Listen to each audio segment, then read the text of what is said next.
Hey, what's going on, everyone? This is Michael Oskam from ProWestRecording.com, and I wanted to give you a video today.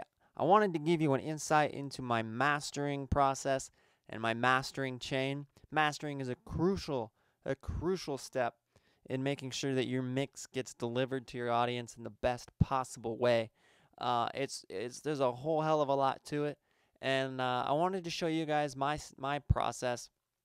And hopefully, as always, you can apply some of my techniques to your own mixes. I'm going to show you the tools you need to get it done and the way to use those tools to get it done right. This is a portion of a full-length tutorial that I give. I want to put this out there right away. By the way, I've been giving one-on-one tutorials. If this is something that interests you, go to the website, ProWestRecording.com.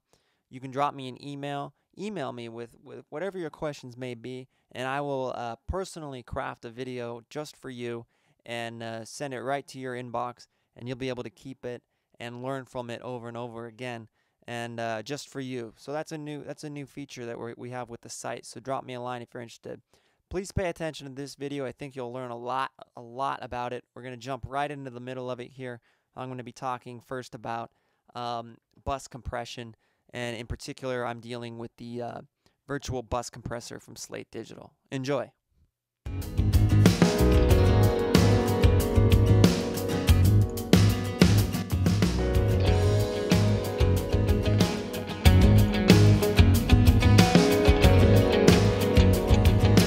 So, amazing, right? Initially, you'll notice two things. It makes the mid-range kind of jump out at you, and that's cool. You'll say, Michael, it's louder. That's why you think it sounds better. No. My ears are trained beyond that point where I don't get tricked by something because it's louder. I have it coming out louder because I want it to be coming out louder. So let's clear that up right now. I enjoy the character that these two units bring together, and I am pushing their outputs a little bit harder because I like the sound. I like the mid-range boost, and I like the glue. I'm so sick of people saying that. Oh, I need my mix bus compressor to glue my tracks together. But I guess there's no other way to say it. It really does do that. So let me turn down some of their makeup gain, just to have it come out a little bit more flat sounding without a volume boost. And then you can just hear kind of how it pulls it all together. Bypassed.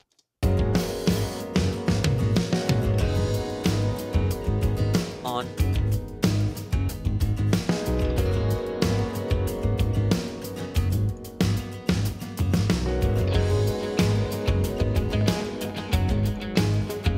Pretty incredible. It really grabs the kind of the throatiness of that bass and tames it a little bit. It's really pretty great. Let me make sure I have this back where I want it.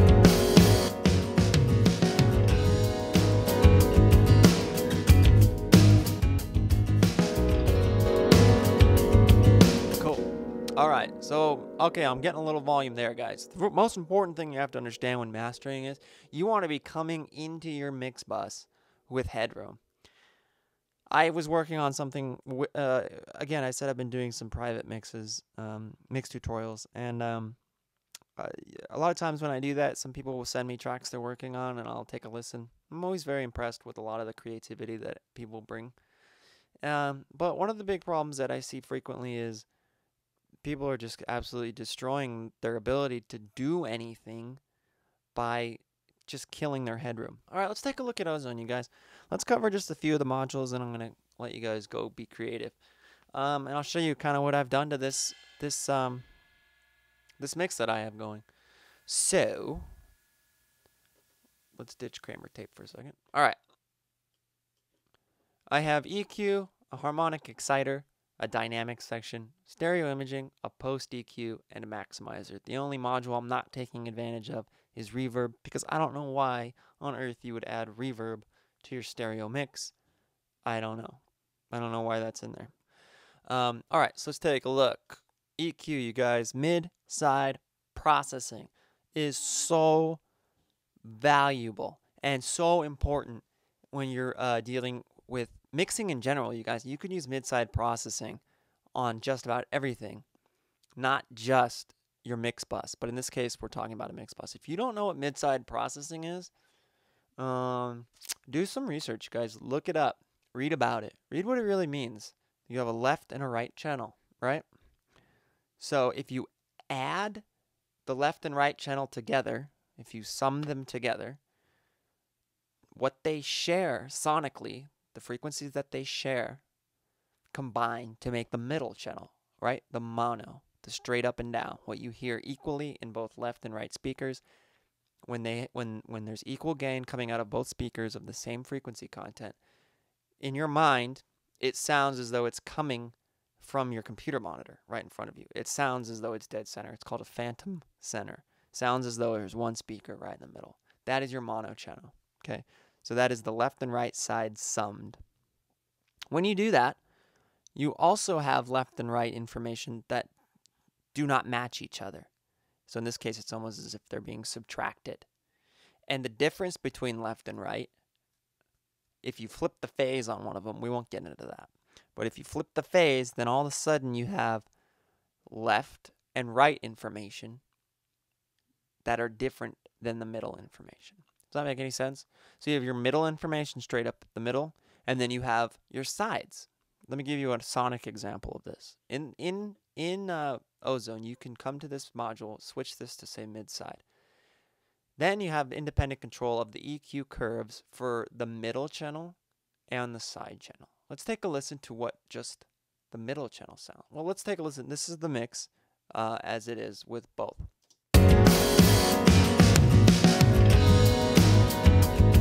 And I have a lot of processing going on here. Let me just work just... Right? So here's just the middle information. If you're listening on headphones, or only place you won't really notice this is if you're listening on a laptop. But if you're listening in headphones or in your studio, you'll notice that all you're hearing is middle information. And I'll unsolo this. Okay? Let's listen to the side information. All you're hearing is the sides. And this is kind of a mono recording. You know, there's not a lot going on out there. That's both. So with this, you can solo the mid up, select the mid, and you can EQ just the middle. Right? Let's think about it for a second. What's usually panned straight up the center? You have obviously your kick drum, your snare drum, your bass, your vocal, all of these things. So you have to make all of these play in a harmonious way in the middle channel. Good luck. That's the tough part. As you can see, I'm taking out a lot of low energy, and that just seemed to work for this particular mix. This red curve here is my, or the orange, I guess, is my EQ curve for just the middle. The side information is this blue curve, and that's a lot of the higher end stuff. That's how your mix is going to get a lot of space, right? In this, we're talking about cymbals and guitars and keys, things with higher frequency content. We're going to spread them out a little bit. And things always become a little bit wider when you boost their presence. And when I say presence, I'm talking about the higher mids. This range here. If you start boosting this range, be careful. It's like I said before. It's a range where human hearing is very sensitive. And if you look up your Fletcher-Munson curves, you'll understand that whole... you should know that, but that's another video too. You can really damage your mix by boosting too much of this. But if you boost just the right amount, you'll really feel your mix come alive. All of a sudden, there'll be a more stereo feel. There'll be a little bit more excitement.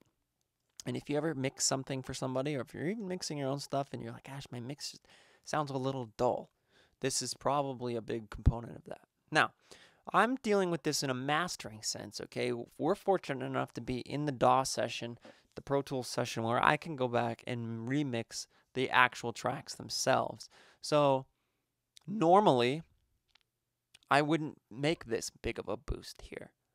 I have access to my session. So if I wanted more high end on my guitars, I would go back to my guitar EQ and re-EQ the guitars that way. But for the sake of this tutorial, I'm going to do it here because a lot of times when you're mastering, all you have is a stereo file, okay?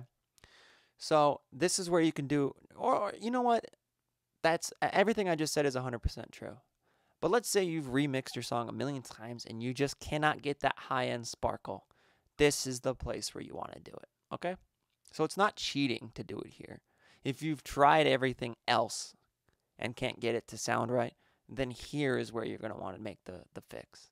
Is that fair enough, you guys? Let's move on. So we understand mid-side.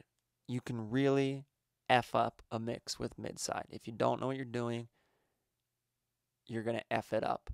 No offense. But how did I say you learn before? You learn by doing. So go ahead, mess up some of your mixes.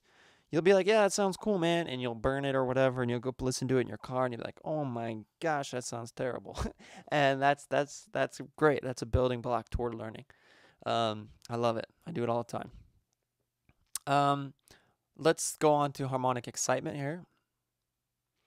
By the way, what I should be showing you is if you don't have ozone, I'm going to show you other waves equivalents to ways to get this done. So if you don't have ozone, but you want to have some ability to do some mid-side processing, unfortunately, stock processors in Pro Tools, stock EQs do not provide mid-side. So a good one, you know what, you guys, if you're really serious about mixing, you may want to invest. I mean, I know there's some videos on the internet about how you can make just as good a mixes with stock plugins. You know what? That is not true. I'm just going to go out there and say that. If that were true, every pro ever would just use stock plugins.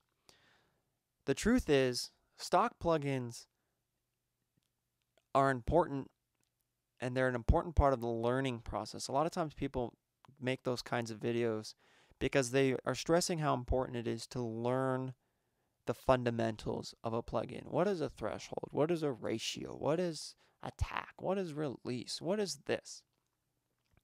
But the fact of the matter is, the reason that professionals use UAD stuff and wave stuff is because, and McDSP, and there's a lot of, and Isotope, they use these plugins because they're fantastic plugins.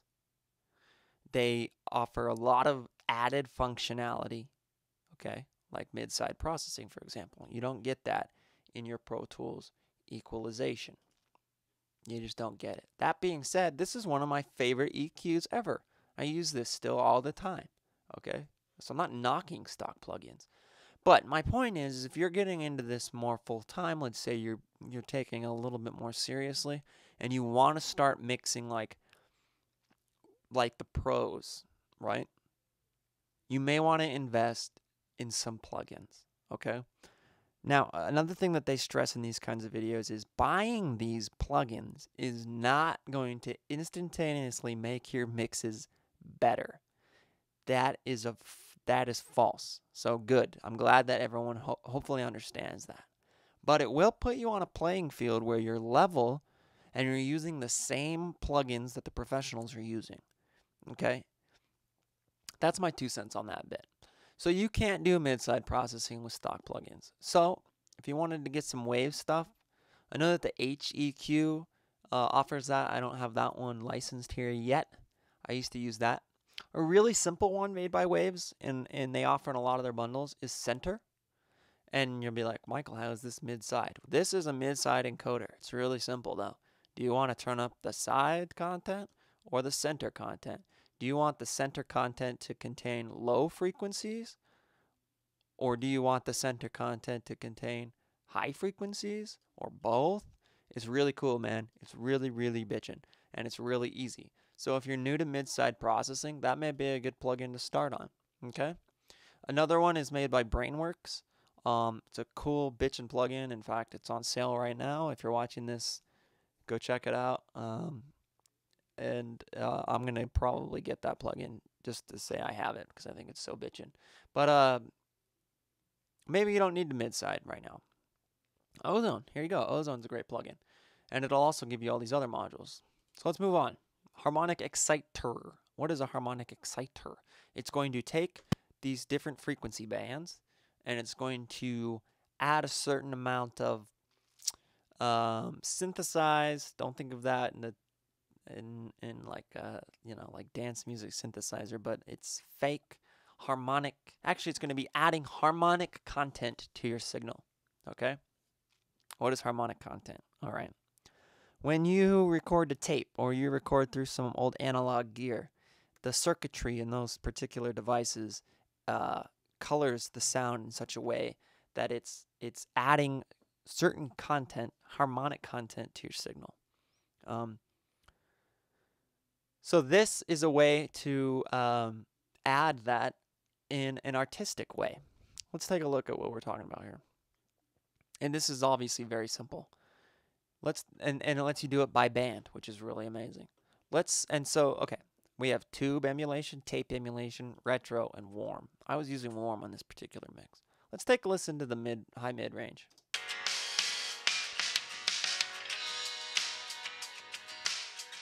Okay, we hear that best, right? Mix is 100%. Let's ditch these, even though we're not hearing them anyway.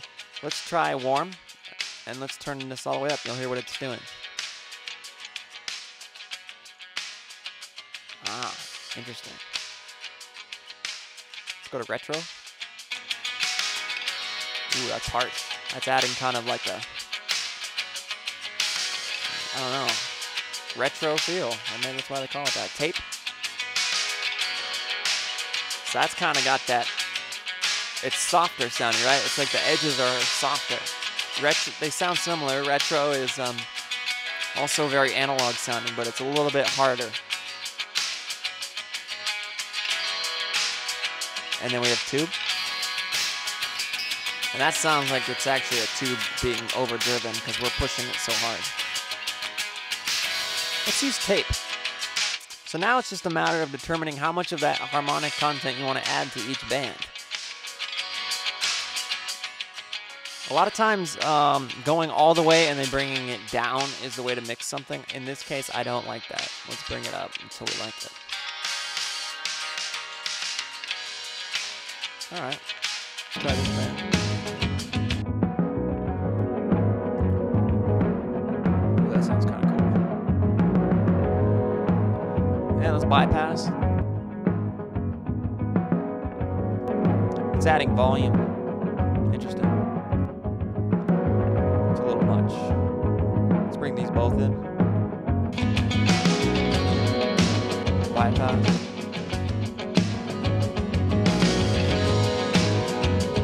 I like it, man. Let's go low. Okay, that's kind of cool, huh? Look at the way it's adding up each octave. It's bringing it up. That's kind of cool. It's a bit much though. I wouldn't add much down here. You got to be tricky with your low, or careful with your low end, guys. It can be really tricky. Cool. And this can be really annoying, I would imagine, if you push it a little too much.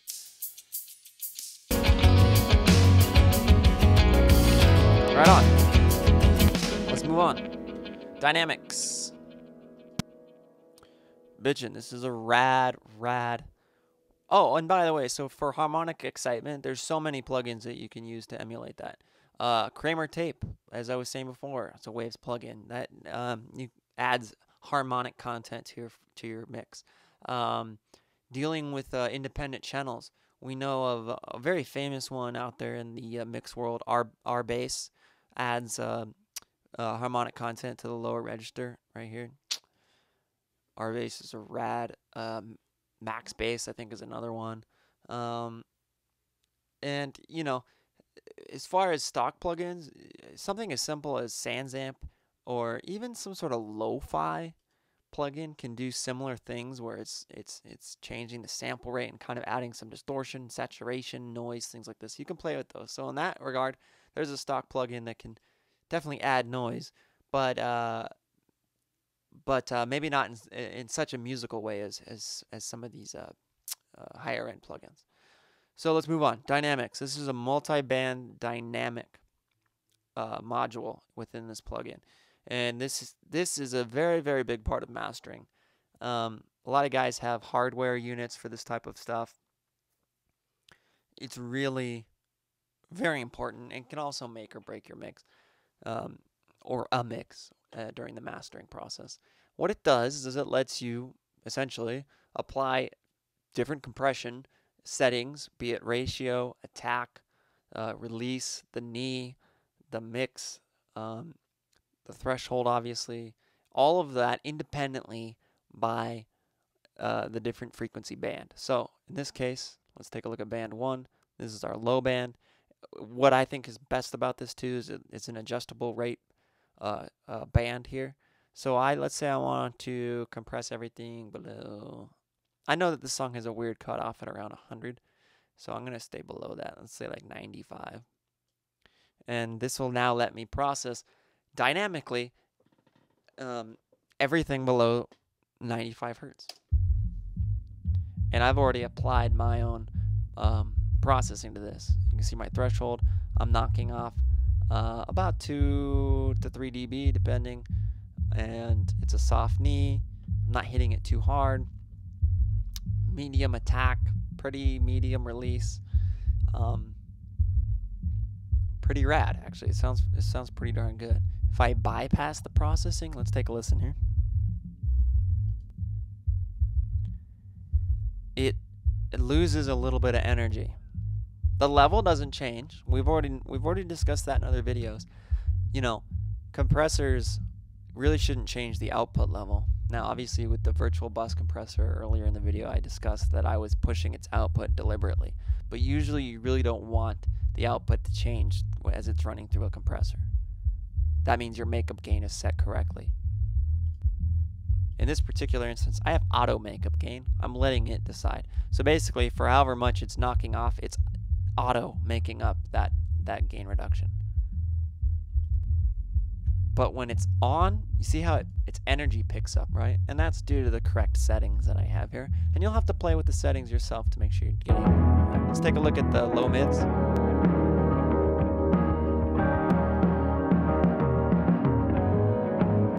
Bypassed. And again, there it is with it on. And again, that's just picking up its energy a little bit. High mids, very important.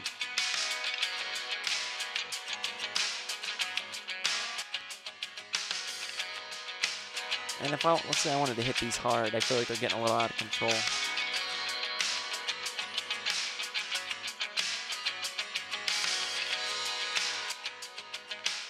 It's actually adding more noise. Change its ratio up. Let's hit it a little harder. 3 to 1.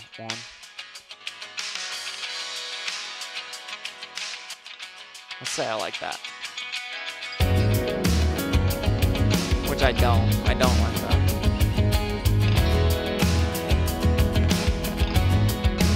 A little better. Alright, you get the idea.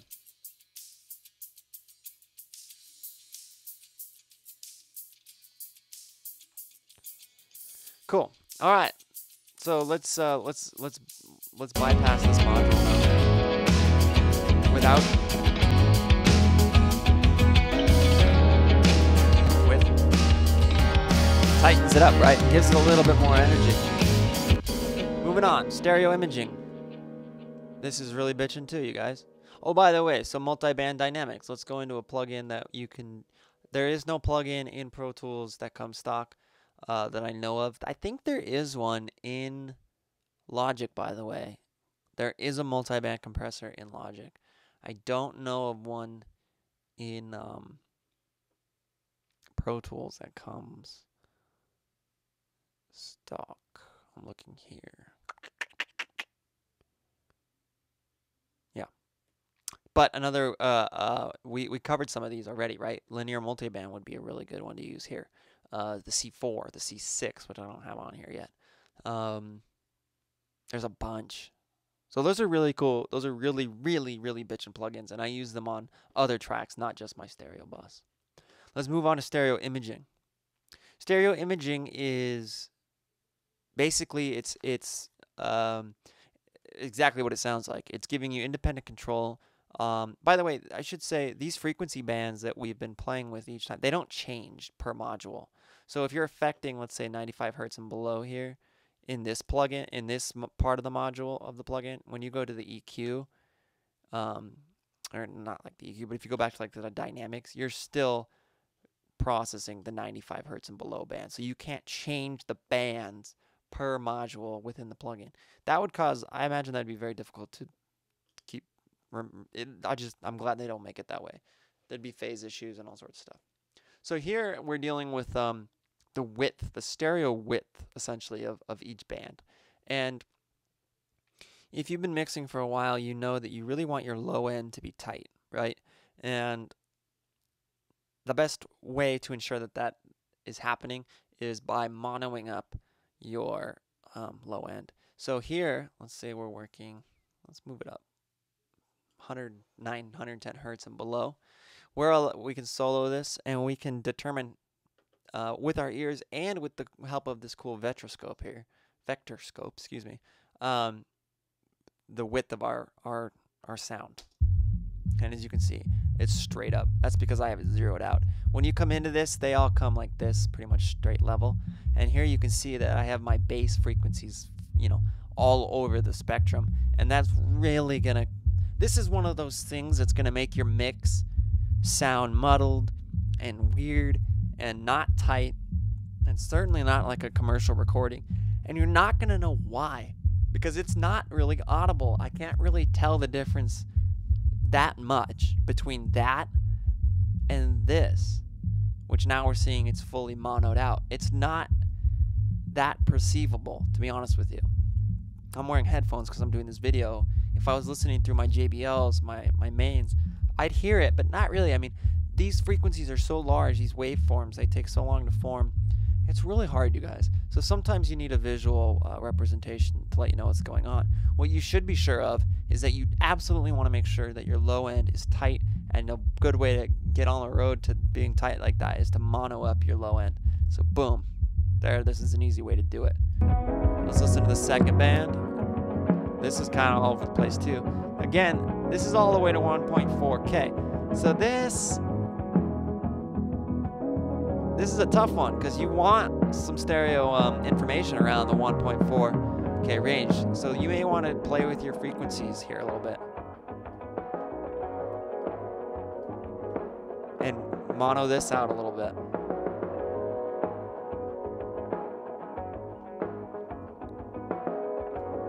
That's hard.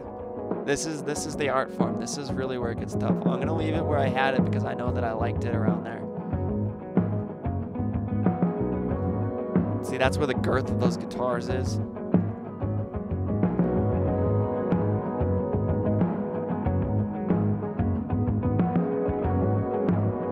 I'm gonna leave that about there. Let's move on. Here we have guitars. They're all over the place. Good, I'm gonna push them a little more. Bypass. Unbypass. Good stereo. High end? Sure, let's push that out. Let's get that a little hot. Like that. Now we have kind of this cool, right? Now, I'm gonna surprise you here. I'm gonna bypass this. So essentially I'm gonna bypass each of the modules. The difference so far. Bypassed. This is just my mix. Let's kick it on.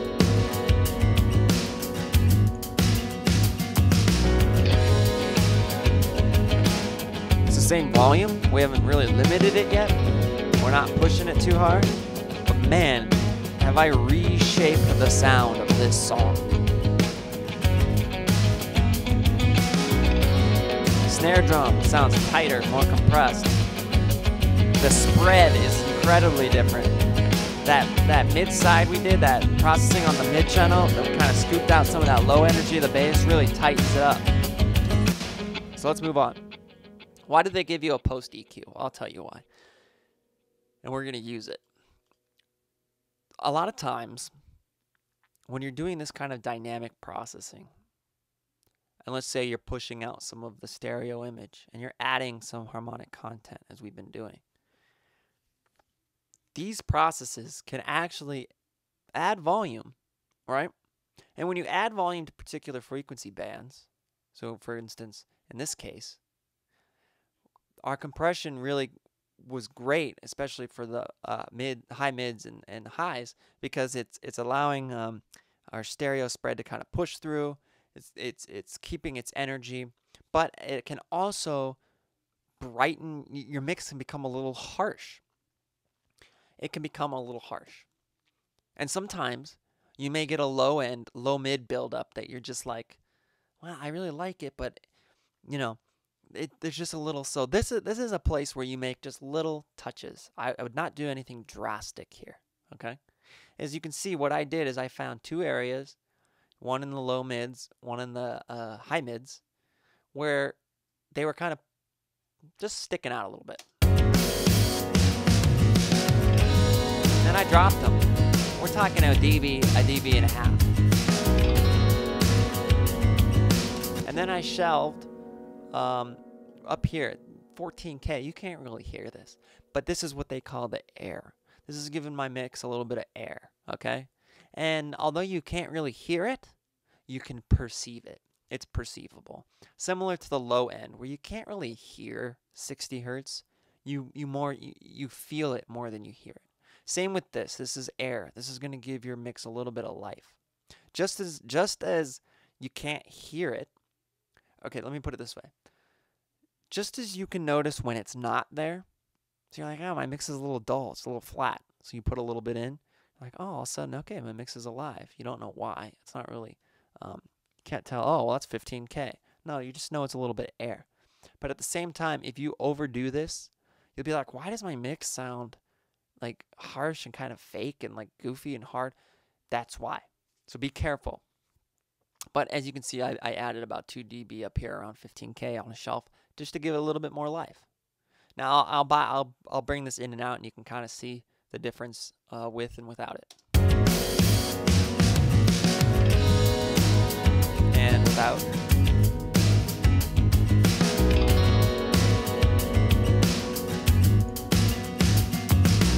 For me, it does exactly that. It tightens up, pulls out a little bit of those frequencies that were building up a little bit, and then it adds a little sparkle on top. For me, that's doing the trick. Obviously, I would go in here, and if I wasn't doing a tutorial video, I would really be digging into these parameters. But I'm just giving you an idea of what you'll be doing when you're working on your mastering your own projects. Let's take a look real quick and go back to stereo imaging and show you some other plugins. A lot of this can be obtained with just simple equalization. You can boost some highs, remember, to kind of spread it out. That's always really good. You can use, similar to the MS thing, you can use a plugin like Center for the same idea. You can push out your sides a little bit, and you can bring in your center. Same idea. It's different. You're encoding something mid-side, but it's also giving you stereo imaging. Let me tell you a plugin to kind of stay away from. These are tempting. A lot of DAWs have these kind of stock things. I know Pro Tools has one. Something called Air. Air is obviously the brand through Pro Tools, but stereo width. These are interesting. And let me explain something about these. Out the box, you put it in, you turn up your width or whatever, and you're like, yeah, that sounds wide. That sounds cool. I know you've probably read 100 times or you've seen videos talking about if your mix can't survive when you sum it to mono, meaning if your mix console that you're running through or whatever it is, your M-Box, I don't care what your setup is, if you have some way of summing your output to mono and listening to it, it should really sound pretty good. If parts start to disappear, let's say you have like guitar parts and in stereo, and then you sum it to mono, and all of a sudden they disappear, or a vocal falls out. Sometimes you'll hear that.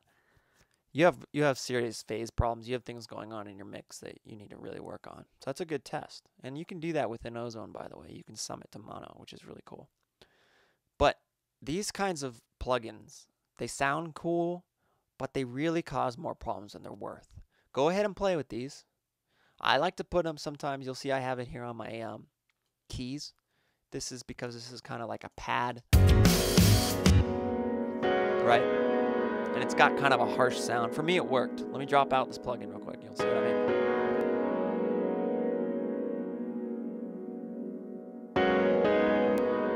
And for me, the stereo width, it kind of those pads kind of spread out a little bit, so it works. I'm not saying they don't work, but you'll notice I'm using this on one instance for the keys and the pads. I would not use a plugin like this on my stereo bus. That would be affecting my entire mix.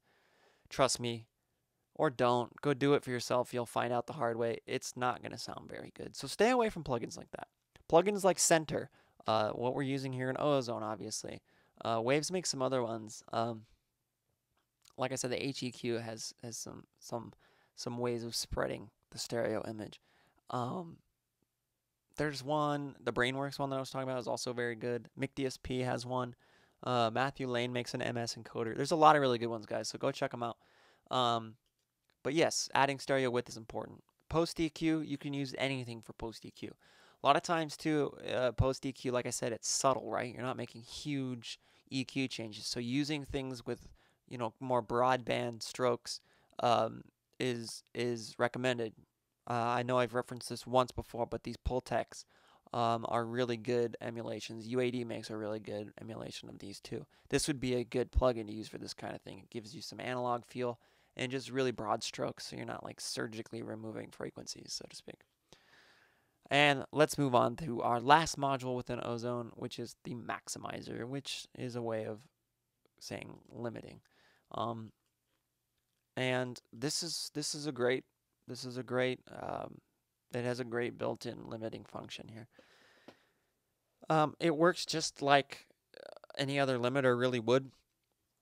It has, so I was showing you the L2 like an hour ago. I should probably wrap this video up, but same idea. You're gonna drop its threshold. So its margin is I think of it in terms of like its margin for error. So, which that's not what it means, but that's a good way to think of it. Just in case your mix is like super hot and it pushes it, you want to give it, I always give it 0.1 dB of error, just in case it jumps over. I won't be clipping. And that's some people default to 0.02, or excuse me, 0.2, and that's fine too. But I've never gone over with 0.01, so that's good. And then it gives you different modes of limiting here: hard limiting, soft limiting, and then these are kind of different depending on how much CPU power you want to use. For this one, they have different sounds, as the studio dog barks. I apologize. IRC2 sounded best for this for me. This gives you the kind of the character of it, like how basically it's how hard it sounds.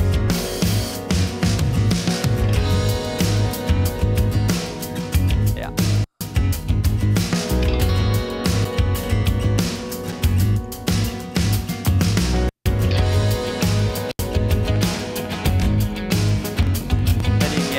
With this character, you can change its basically its attack time.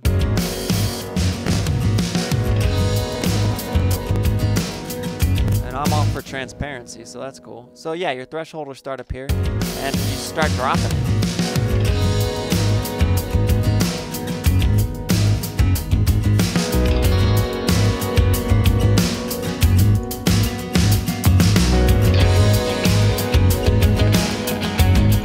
And up here, you'll see a really good visual representation. If you think of this line as the limit, right? Or essentially think of this top line as what the think of it as like riding a fader. Okay, that's the line, and then as a snare comes in, you'll see that it dips down, right? Think of it as it's dropping the level to make sure that it's all balanced and within the limit that you're setting. Okay. I'm pushing it a little hard right there.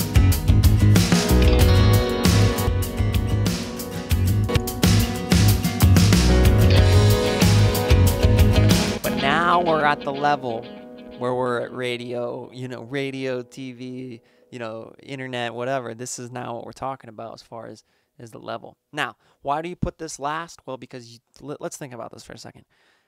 If you have a shitty mix, and pardon my S-bomb right there, and you now take it, let's say, and boost its volume.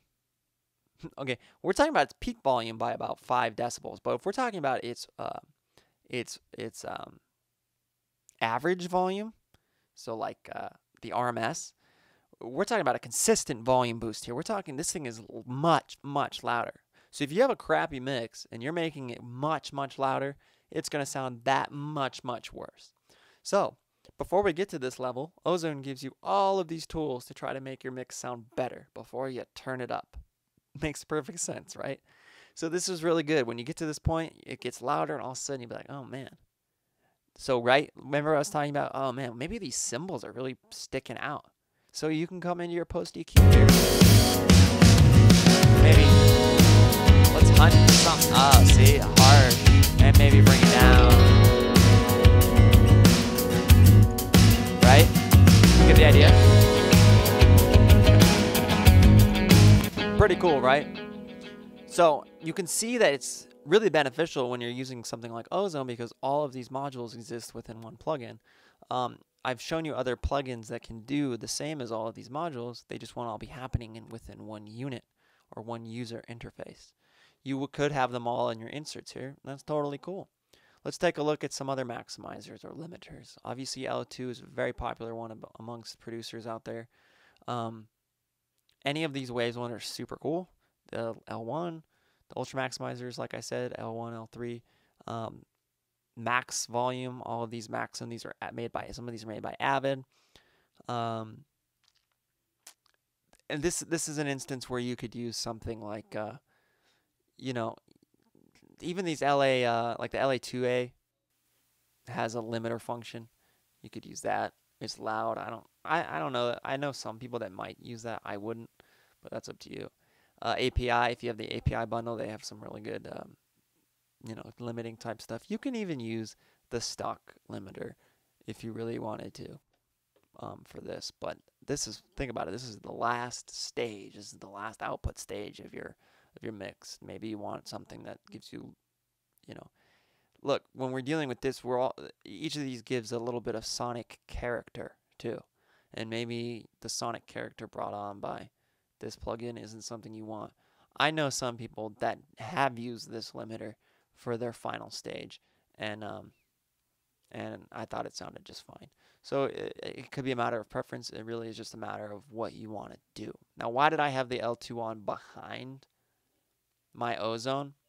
Well, because I wanted to squeeze a little bit more loudness of it. I didn't want to push this by dropping this threshold this much. So I thought backing it off a little like that actually sounded better. But obviously then the track can be a little bit louder. So if we kick this on, drop my output ceiling, and just drop it a little bit.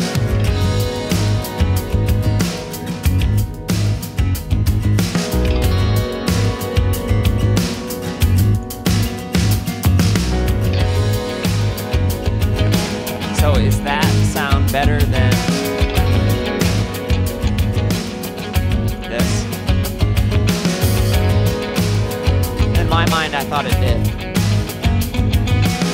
But for now, we'll leave it like that. So let's assume then that Ozone is your last hurrah in all this thing, yeah? What is dithering? Oh my gosh, dithering. What a nightmare to try to understand, but what a really simple process it actually is. Dithering. If you know anything about it, I'll tell you really quick, and then I'll wrap this up, guys, because if you've been watching this long, then you guys have been really, really good fans of Pro West recording and what I do. By the way, just a reminder, if you ever want any sort of private instruction on anything you want, don't be embarrassed. I can make a video and send it directly to you. We can communicate via email, and you'll have a friend to reach out to.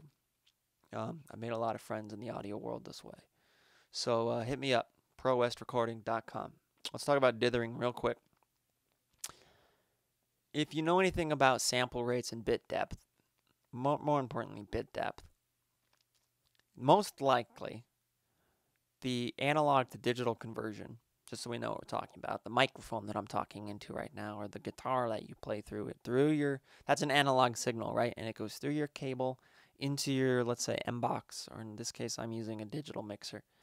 And it's then being converted from an analog signal to a digital signal by way of that device, then it's being transferred either by a USB, Firewire, or Thunderbolt, something like that, right? And it's being turned into binary code, zeros and ones. It's 24-bit. So what does that mean? Well, bit depth and sample rate are like this.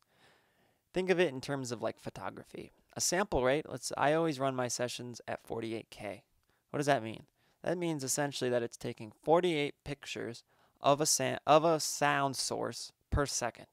So if you're running at, I I don't know, 44.1, then it's taking 44.1 pictures per second. Is there a big difference between 44.1 and 48 kilohertz? I argue there is. Some people say no. That's, let's save that for some sort of forum, out there. And then obviously there's 88.2, which is twice 44.1, and then there's 96 and 192 and all these things. 48K works just fine for me. What is the bit depth? Well, the best way that I've heard this described is, think of it as in terms of pixels in a picture. So how many pixels are in that frame? So it's taking 48 frames per second, right? And then how many pixels, what's the resolution of that photo? This is where it's important. Obviously, you want more resolution, right? Now, most analog to digital converters, like the one I'm using and you're using and everybody's using, Apogee, doesn't matter how much nice they are, Apogee, Avid converters, all of these HD systems, they're 24-bit converters. So that's great. It used to be only 16-bit, and by comparison, it's noticeable the difference, in my opinion, between 16-bit and 24-bit. So you don't have to worry about that. Just make sure you're running your sessions at 24-bit. But guess what? Standard CDs and WAV files and all these things that you'll be converting to or down mixing to, they only play, and CDs, let's be honest, are still the form that is most, maybe not most popular, but it's definitely what people are down mixing to. Now we can get into the details. There are actually plugins that let you best decide which way to encode your audio depending on its outlet source, meaning if your intent is to stream it over a website, they will give you you can purchase a plugin that will help you to best dither and down mix your project. But we won't get into that too much. But let's assume then we're still working, we're in a world where only CDs exist. Well, CDs are 44.1 kilohertz and, 16-bit. So if you have a 24-bit source and it's only a 16-bit mold that you're trying to fit it into, how does it work? Think of it in terms like this. If you have 24 bits, think of 1 being the crappiest looking bit and the 24th being the best looking bit. And it goes upwards like that. 1 crappy, 24 good. Well, if you have to drop essentially, what is that? 8 of them, between the difference between 24 bits and 16 bits, why not drop the ugliest 8? So the bottom 8 bits. So that's what they do. Now, if you do that and think of it in terms of a picture, in fact, if you look at the Ozone manual, by the way, guys, you can find this on Google, the PDF manual, they'll show you a picture of this using it in like grayscale. It's really cool. You'll really understand it if you look at this. So if you drop out the 8 bits, the lowest 8 bits, you're going to have kind of a pixelated picture. Or in this case, you'd kind of have a pixelated sound. So what do? They add noise. They're going to add noise, believe it or not. That's what dithering is. It's adding noise to your mix to fill in those holes that are left by dropping those 8 bits. What does all this mean, Michael? That's what you're asking. It means you have to freaking dither, okay? You have to dither, otherwise you're going to have a lot of weird, your mix is just going to sound like ass, and you won't know why. So within Ozone, they give you dithering options, okay?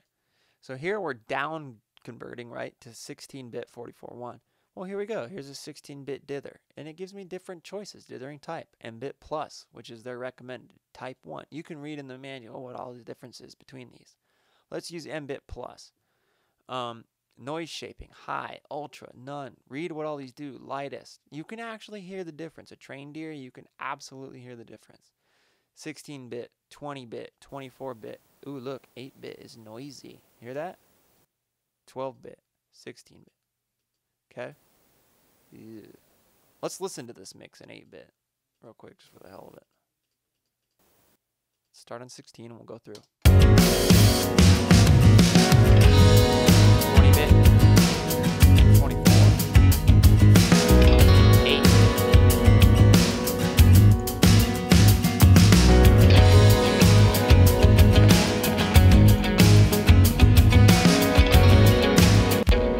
Interesting. Very interesting, right? So play with this.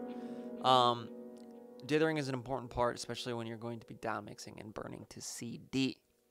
So, but I think I've covered everything. Oh, so if you don't have ozone and you need to dither, there are dithering options within your DAW. You can find them. Here's dither, right? Dither stereo, power dither, IDR, which is another form. It's a, let's see. Okay, yeah. So look, I don't use the stock Pro Tools dither, never have, but here you go. You can dither 16-bit, 18-bit, 20-bit. Noise shaping. Gives you the option to bypass that. Interesting. I've never used it, but I'm sure it works just fine. So there's some dither options. A lot of people have never dithered. Dither. All right. Unless, of course, you tracked your session at 16-bit 44.1. I don't know why you would do that. The only reason I think you would do that is if you didn't actually know what you were selecting when you were setting up your session. So now that you know, I recommend that you always at least have 24-bit, and you can track at 44.1, but 48K for me is my minimum frequency. All right, guys, I'm gonna call it a day. Thank you so much for checking out this video, spending an hour with me or so. Like the video, share it, do whatever you want to do. Send me an email. I'm always open to talk to fellow mixers out there and answer any questions you guys may have. ProWestRecording.com is the site. My name is Michael Oskam. It's been a pleasure. It's been a pleasure teaching you guys today. I hope to see you all soon.